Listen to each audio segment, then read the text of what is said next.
Well, welcome again to Good Morning DRC TV. We are very excited to be able to communicate with you again today. We're just basically going to talk about the Democratic Republic of Congo. Wherever you are in the diaspora around the world, you're watching this, let me ask you, if you haven't yet subscribed to this channel, please do subscribe. If you like content of this channel, then please do share it with your families and friends and give us your comments. This only allows us to know the kind of content to bring to you that will be beneficial to you, our viewers. It's very, very important that you do subscribe. The more people we have subscribing to this channel, the more it's going to help us so we can be able to continue to do what we do. As I said, that I'm going to talk about the Democratic Republic of Congo, and this is just something that is on my heart and something that I want to share with Congolese wherever you might be watching this. Even if you are not Congolese, but yet you do like this country.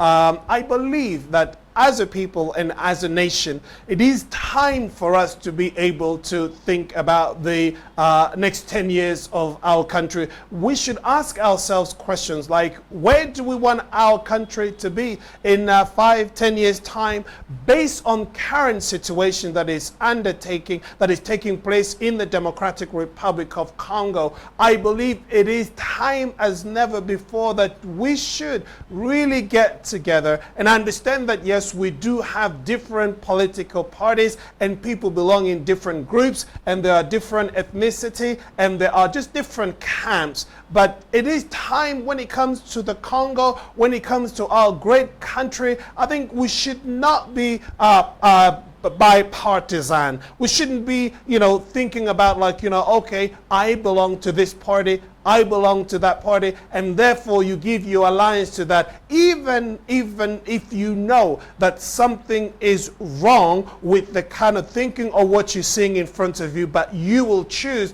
to turn a blind eye simply because it is happening within your political party or within your thinking or camp.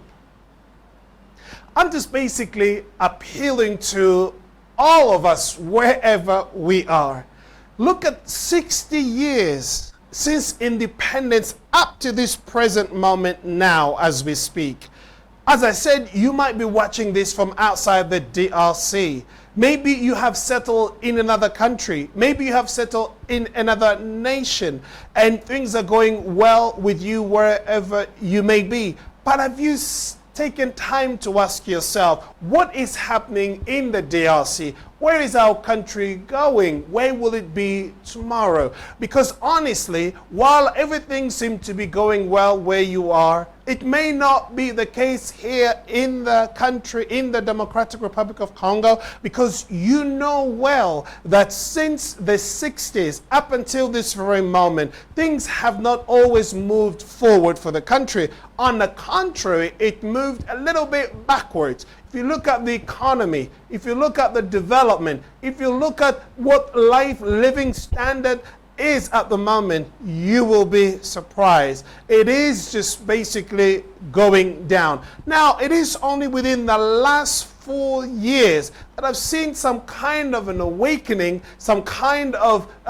conscious awareness of our condition. But it is just simply because we've had a new president who's come into power. Like him or not, I mean, we have to appreciate and say where things are going well and where things have basically happened that are good. Then we must be honest enough to say that, look, this is going in the right direction. It doesn't help if we basically divide ourselves and we hate each other and we despise each other just simply because we belong to this camp or that camp. Time has come for the Congolese at large to unite ourselves, to unite behind our flag, to unite behind our country, and to say to ourselves, we want a Congo that is not divided. We want a Congo that is strong. We want a Congo that is prosperous. We want a Congo that will leave a legacy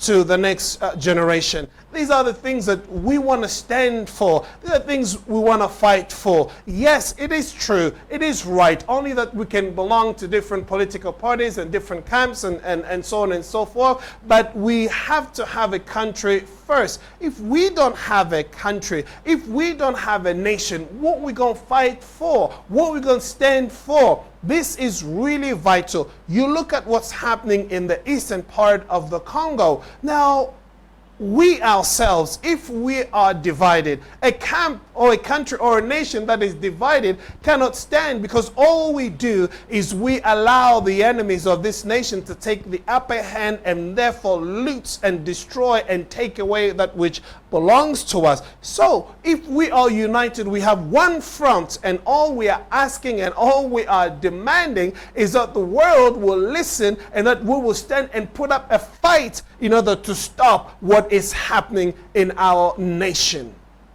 This is vital. In order for that to happen, we need to think twice. We need to think twice when we make decisions. We don't just insult. We don't just say bad things. We don't just basically speak without thinking that, am I fighting for? What are the causes? What is my reason for going against or standing for? Or we need to ask ourselves, is my fight, is my, if you like, what I'm bringing out, is it for the good of the country or is it for individuals? Because I promise you this, that if we take a wrong approach to our country, that is, if we choose to fight for individuals rather than for our country, we might not have one. Because what is happening here, it's something that you don't want to see go on for a long time. Look, in the past, we've lost about 10 million people in the eastern part of the Congo. 10 million people have already lost their lives. Now, that is a huge number, staggering number. But that is because our neighbors have been used as proxies in order to fight the war for the international community that is always waging war in order to have access to our natural resources. And now we're talking about the climate change. And now we're talking about saving our planet. Now we're talking about renewable energy, green energy, going into all this. How would that happen if they don't take or have access to our natural resources? And this is why I'm saying that unless we stand for ourselves, unless we fight for what belongs to us, but how can we fight strangers and outsiders if we are divided? And that ain't right. So now we're going to the elections that are going to take place very soon.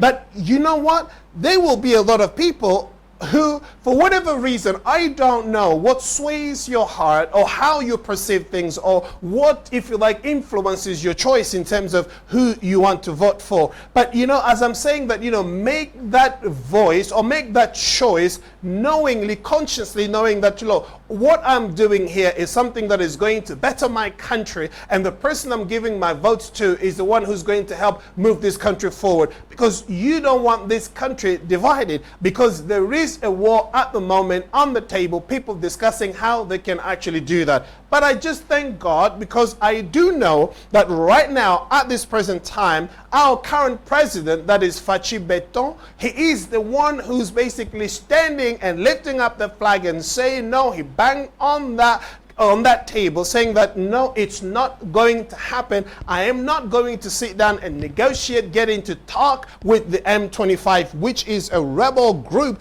that is backed up by Rwanda in order to invade, to loot, to kill, to destroy all that is on their way in the eastern part of the Congo. Now he's standing against them, and he doesn't want to see basically our country still go the direction that it's going. Now Kagame is against the war. He doesn't know what to do. Now he's going to have to come up with some strategy, but the way it is going, he is against the war, and it's going to be that way for a long time. And I don't see him basically having an upper hand in this country again as he did in the past. So what I'm asking you, Congolese, wherever you are, wherever we are, let's stand strong together and fight for what belongs to us. The DRC, the Congo, this is our nation. One nation, we don't have two. Let's stand up and do the right thing in order to preserve that which we have. One of these days, you might want to come back and visit this country. One of these days, you may want to come back and say, look, I came from somewhere. I need just to go back so I can just basically relax. It is your nation. All I'm asking you, let's stand together, let's fight for our nation, and let's make it free. And let's support our strong institutions and our leaders. I know we have differences in terms of who we like, in terms of the policies we like, but I'm saying this for the sake of our nation and country. Let's stand together and let our country be one and strong so we can win the battles that we have ahead. Thank you for watching. Please do subscribe, share this link with others, and let's stand together for Congo. Thank you. Bye-bye.